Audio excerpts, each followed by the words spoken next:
Shalom, firman Tuhan berkata, firman-Mu itu pelita bagi kakiku dan terang bagi jalanku.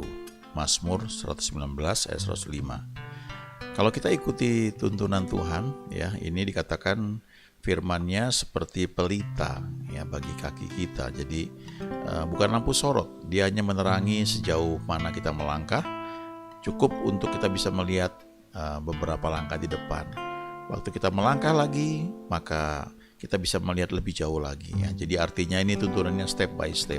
Kalau kita ikuti, maka kita akan bisa melihat ya, kita mengalami bahwa God is good all the time ya. Ada satu lagu diambil dari kitab Mazmur, dan Mazmur ini juga ditulis oleh Daud ya, yang memang Tuhan pakai dalam menuliskan banyak Mazmur yang jadi berkat bagi kita ya. You are my hiding place. You always fill my heart with song of deliverance. Whenever I am afraid, I will trust in you. I will trust in you. Let the weak say I am strong in the strength of the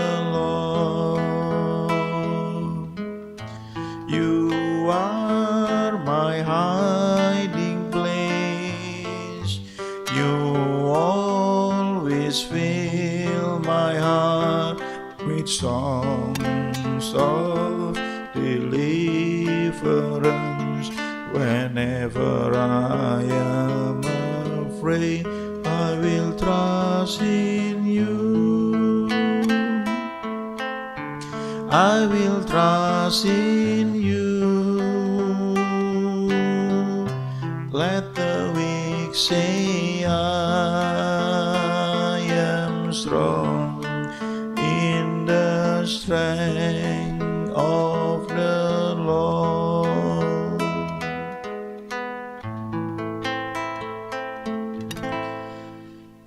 You are my hiding place. Artinya apa ya?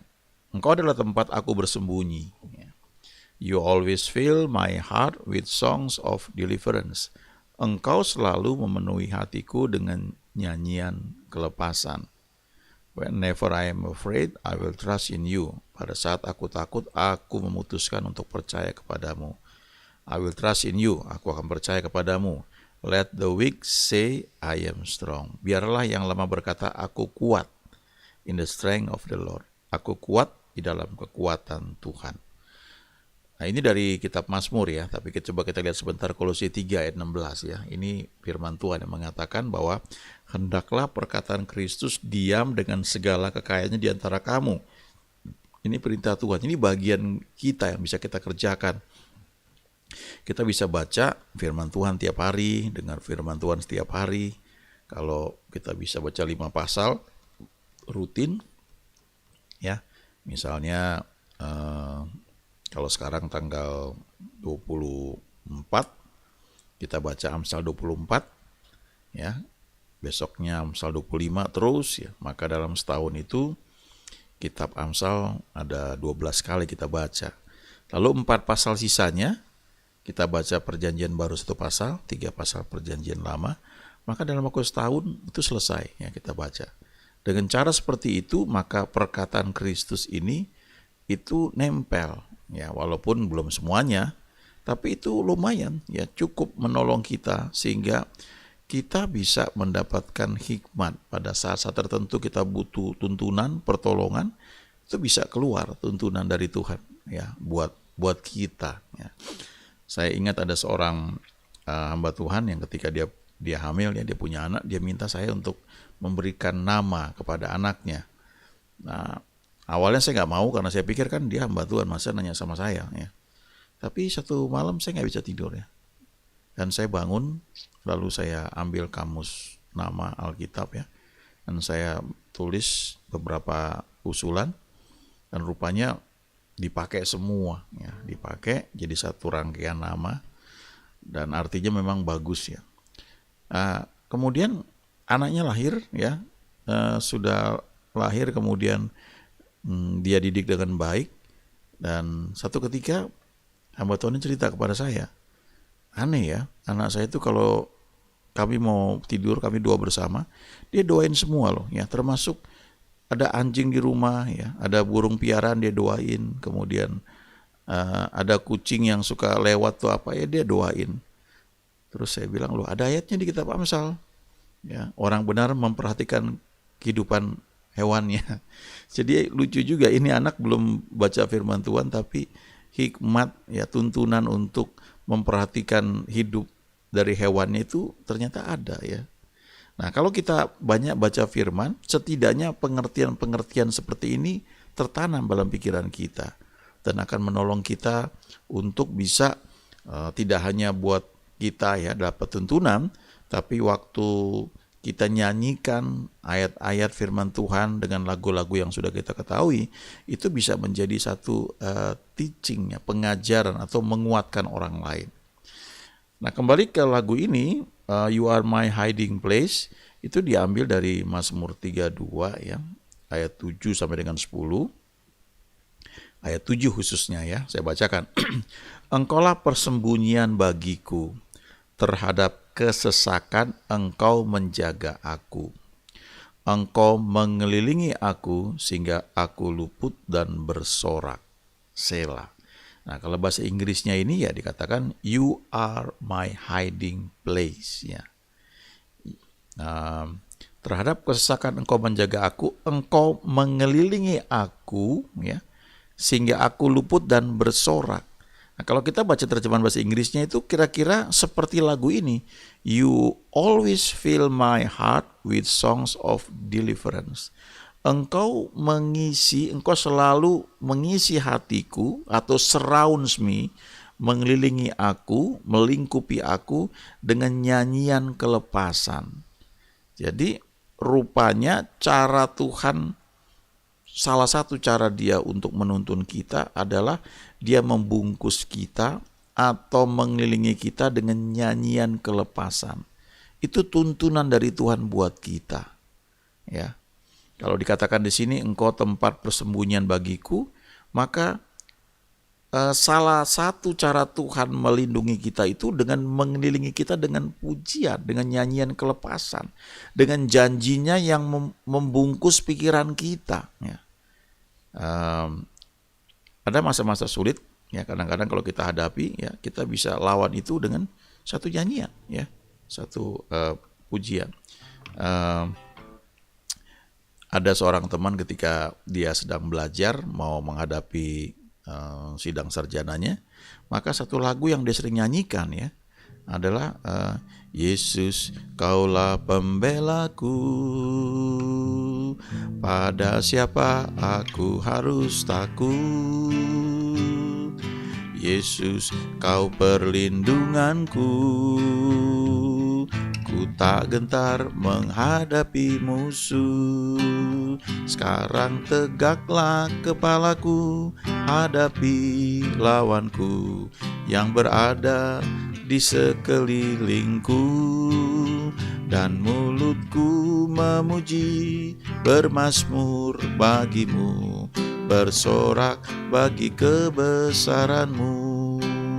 Sekarang tegaklah kepalaku, hadapi lawanku yang berada di sekelilingku, dan mulutku memuji, bermazmur bagimu, bersorak bagi kebesaranmu. Lagu ini dinyanyikan terus ya, karena kamar kami berdekatan, jadi saya sering dengar ya. Itu pernyataan iman, menguatkan dia ya, sehingga ketika dia sidang sarjana, tentu dia belajar ya, tapi dia bisa tenang dan akhirnya memang langsung lulus ya. Ada seorang hamba Tuhan namanya Kathryn Kuhlman. Dia melayani kesembuhan ilahi luar biasa ketika dia sedang memimpin satu KKR. Biasanya dia akan ekspresikan ya cinta kasih dia kepada Tuhan tuh dengan pujian ya, dengan ekspresi dia. Kadang dia menari ya dengan segenap hati. Dan kita melihatnya orang memang betul-betul hatinya tertuju kepada Tuhan. Lalu mujizat terjadi ya, orang-orang sakit disembuhkan. Dan itu sangat spektakuler. Kemudian ada wartawan yang mewawancarai dia ya. Mungkin di televisi ya, saya nggak lihat langsung, tapi saya baca, saya dengar seorang hamba Tuhan itu khotbahkan, dan hamba Tuhan ini cerita ya, bagaimana ketika Kathryn Kuhlman diwawancarai, ya ditanya beberapa hal, apa pendapatmu Miss Kuhlman tentang ini ya, dan dia selalu bilang begini, Alkitab berkata ya, the Bible says ya. Akhirnya yang wawancara ini orang terkenal ya pada masa itu, dia bilang, Miss Kuhlman ya, please stop using your Bible ya. Miss Kuhlman, Nona Kuhlman, tolong berhenti ya menggunakan Alkitab untuk menjawab pertanyaan saya. Saya tanya pendapat Anda itu apa? Ya, don't hide behind the Bible ya. Jangan sembunyi di balik Alkitab ya. Coba menurut Anda itu apa? Pendapat Anda itu apa? Tapi Miss Kuhlman ini selalu bilang Alkitab berkata ya. Sampai pewawancaranya bilang, jangan sembunyi di balik Alkitab ya. Lalu Miss Kuhlman bilang, it's the only place to hide. Dia bilang, itulah satu-satunya tempat untuk bersembunyi. Dan dia nggak bisa, wawancaranya nggak bisa mengelak lagi. Artinya begini, Kathryn Kuhlman ini selalu mendasarkan hidupnya, bahkan ketika menjawab pertanyaan, dia gunakan firman Tuhan. Dan dia bilang, Tuhanlah tempat aku bersembunyi. Tuhan melingkupi aku dengan nyanyian kelepasan. Tuhan melingkupi aku dengan firman-Nya. Terhadap kesesakan, Tuhan menjaga aku. Caranya bagaimana? Salah satunya, dia melingkupi aku dengan nyanyian kelepasan. Jadi, firman Tuhan yang kita dengar tidak hanya ketika dikhotbahkan, tapi dalam bentuk lagu atau pujian, itu powernya sangat-sangat besar. Itu tuntunan bagi kita. Sebenarnya kalau kita baca Mazmur 32 ini, dari ayat 7, 8, 9, 10, ini kita bisa melihat seperti tuntunan Tuhan, cara Tuhan menuntun. Yang pertama kita lihat di ayat 7 ini. Engkaulah persembunyian bagiku, terhadap kesesakan engkau menjaga aku, engkau mengelilingi aku sehingga aku luput dan bersorak. Yang pertama, Tuhan bicara kepada kita lewat pujian ya. Ketika kita itu mengalami kesulitan, kita datang kepada Dia, Dia berikan nyanyian di hati kita ya. Itu merupakan tuntunan buat kita ya. Sekian tahun yang lalu, saya waktu itu ada menghadapi situasi yang berat ya ketika saya sedang kuliah. Lalu saya hadir di satu kebaktian ya, di baktian di gereja kalau nggak salah. Terus ketika sedang puji-pujian ya, saya berdiri ya sama-sama dengan yang lain. Lalu worship leadernya ajak kami semua nyanyi lagu begini. Allah mana seperti Allahku, tidak ada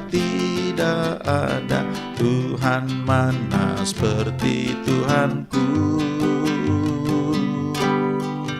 Dia latihku berperang, pimpinku jadi pemenang, ku puji Dia selama-lamanya.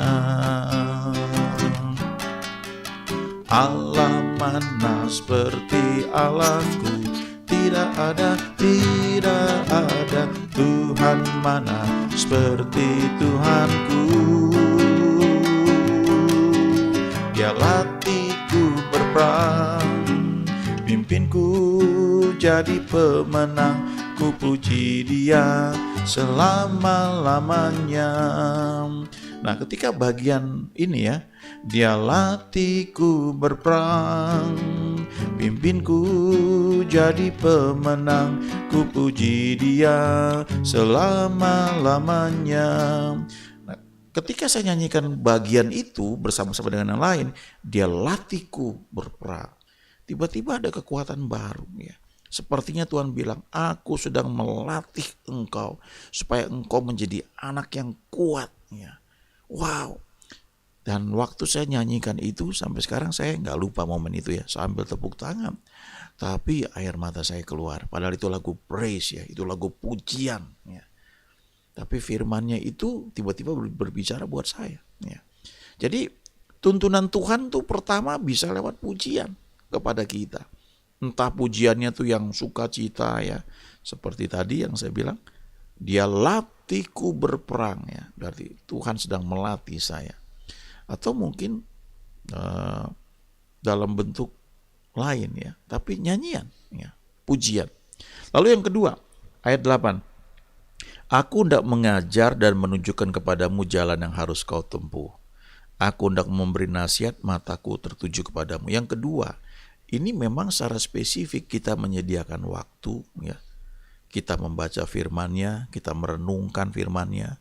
Dulu waktu saya kuliah tuh kakak rohani suka mengajarkan ada saat-saat namanya istilahnya SBT ya, sehari bersama Tuhan atau setengah hari bersama Tuhan. Jadi karena diajarkan ya, jadi kami pergi dalam satu kelompok. Misalnya kalau di Bandung dulu ada Dago Pakar ya, kita jalan kayak cross country ya. Kalau di sini misalnya kita ke Kebun Raya Bogor, lalu sampai di tempat tersebut ya kita nyebar gitu ya. Kita cari tempat yang teduh, di situ kita bawa catatan kita baca firman Tuhan atau kalau zaman sekarang kan kita bisa pakai, dulu tuh kayak Walkman ya, kalau sekarang ya bisa pakai di gadget, di HP ya. Dengar lagu, kita merenungkan, kita mencatat. Jadi itu salah satu kesempatan di mana kita mungkin bisa mengevaluasi atau membuat perencanaan. Nah, waktu kita teduh itu, kita merenungkan firman-Nya, maka kita bisa mendapatkan tuntunan dari Tuhan, step by step ya, seperti apa ya. Tuhan tidak mengajar dan menunjukkan kepada kita jalan yang harus kita tempuh. Banyak cara. Misalnya begini, ini sekarang menjelang akhir tahun ya, rasanya kita ingin jalan ya, ingin pergi kemana ya, berapa hal. Dan kalau kita nggak tahu keputusan yang harus kita buat, ya kita doa, kita bilang, Tuhan kami mau ke sini, situasi seperti ini. Tolong beri hikmat tuntunan bagi saya, bagi kami ya. Kalau saya mengalami ya, seringkali habis doa seperti itu, nggak lama tuh dapat tuntunan. Tiba-tiba saya baca satu WhatsApp, ada peraturan dari pemerintah misalnya ya, ada anjuran untuk begini-begini. Itu mengkonfirmasi, oh jadi berarti kita mesti seperti ini ya, kita harus membuat suatu jangan sampai melanggar misalnya aturan dari pemerintah ya. Tentu kalau ada satu kebutuhan mendesak nggak salah ya. Tapi dengan cara kita menyatakan bahwa kita butuh tuntunannya, terus mungkin kita bisa membaca firman-Nya ataupun enggak, dia akan menuntun kita lewat apa yang mungkin kita sudah baca, tiba-tiba itu muncul, atau dari teman ada pemberitahuan tertentu. Jadi kita melihat bahwa Tuhan sedang menuntun kita. Karena dikatakan di sini, aku hendak mengajar dan menunjukkan kepadamu jalan yang harus kau tempuh. Itu Tuhan kita, dia mau mengajar kita.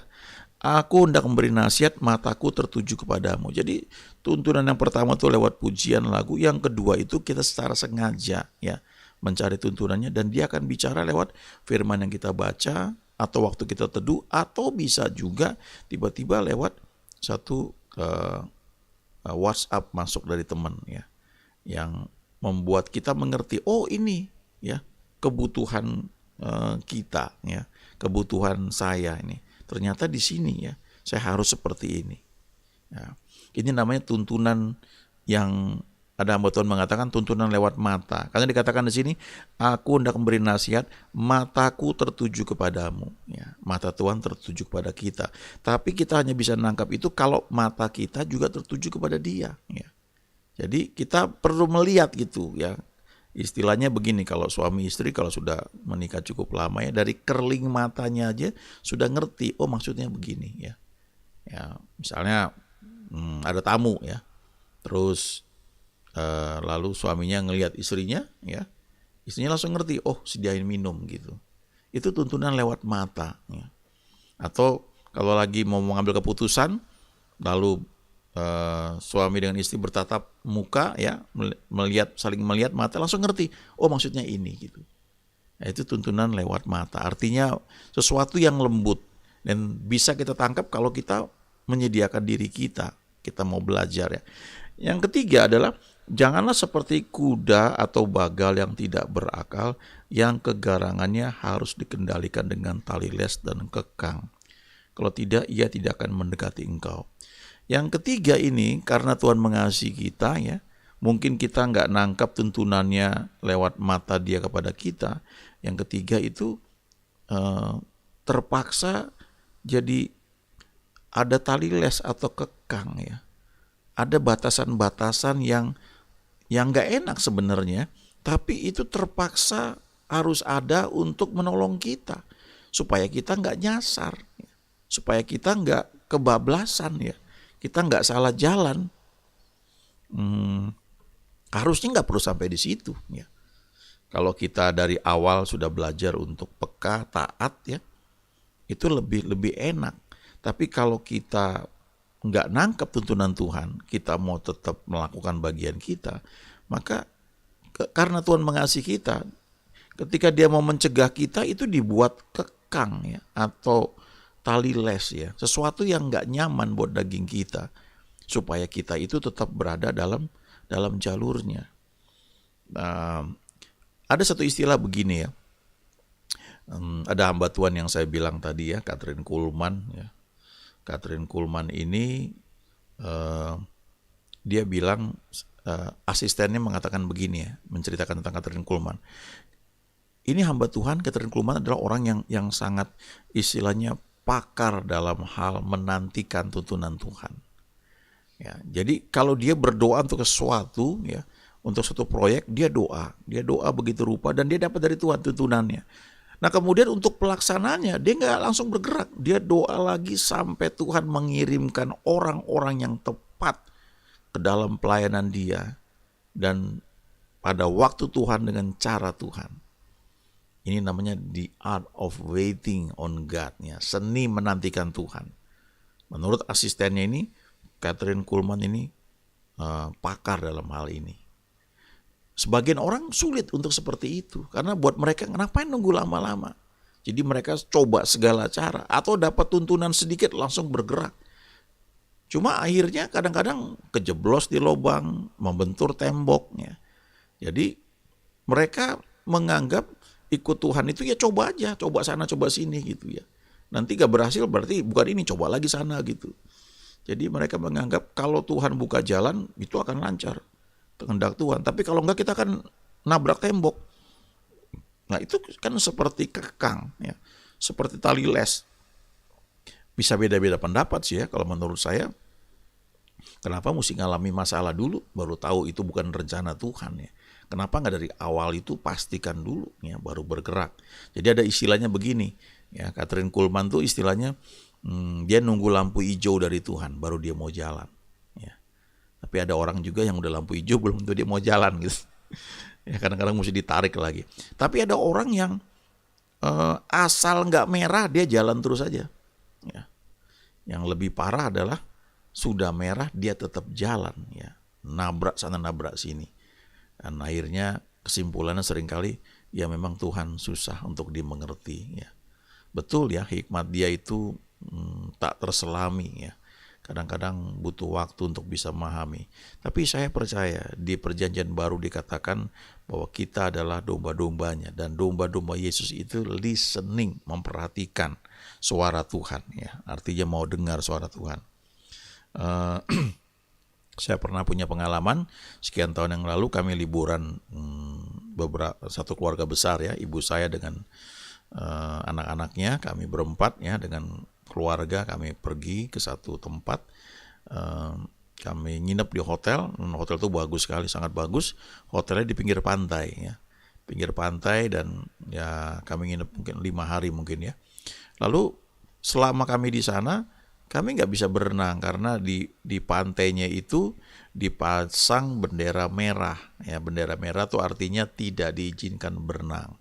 Dan gak ada penjaganya di sana, ya. Kita dianggap sudah cukup dewasa untuk nurut ya. Kalau nggak boleh ya nggak boleh ya. Nah, tapi rasanya gak enak juga ya. Sekian lama di hotel itu kok kita nggak main di pantai. Akhirnya hari terakhir kami main di pantai ya. Toh main di pantai saja. Benderanya merah, nggak boleh berenang ya.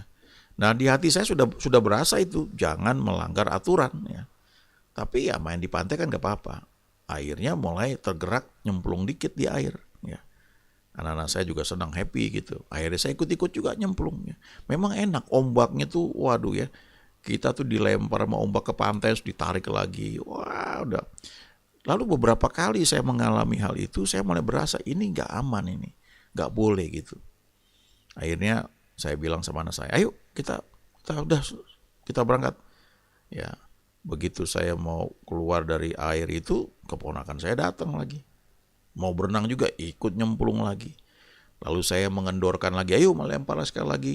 Sudah beberapa kali terlempar, lama-lama makin mengerikan gitu. Waktu dilempar oleh ombak itu ke pantai, ditarik itu makin ngeri ya. Dan pada satu titik, saya terlempar dengan keras, dan ditarik lagi, dan kacamata saya langsung hilang. Dan itu buat saya tuh sudah pecut ya, tali les kekang dari Tuhan. Berhenti berenang di sini, kan nggak boleh, kenapa kamu bandel? Langsung saya panggil anak saya, naik semua naik. Ya udah kacamata saya hilang ya, hilang di pantai itu. Dan karena itu kacamata minus ya, saya nggak bisa lihat jauh cukup jelas ya.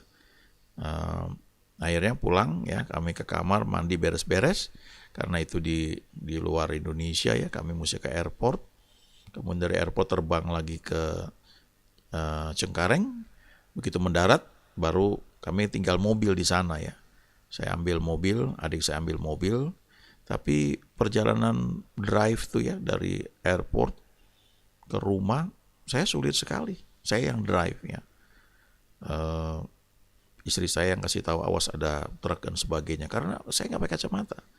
Akhirnya kami mampir di rumah orang tua saya, adik saya kasih pinjam kacamata dia yang dia tinggal di sana.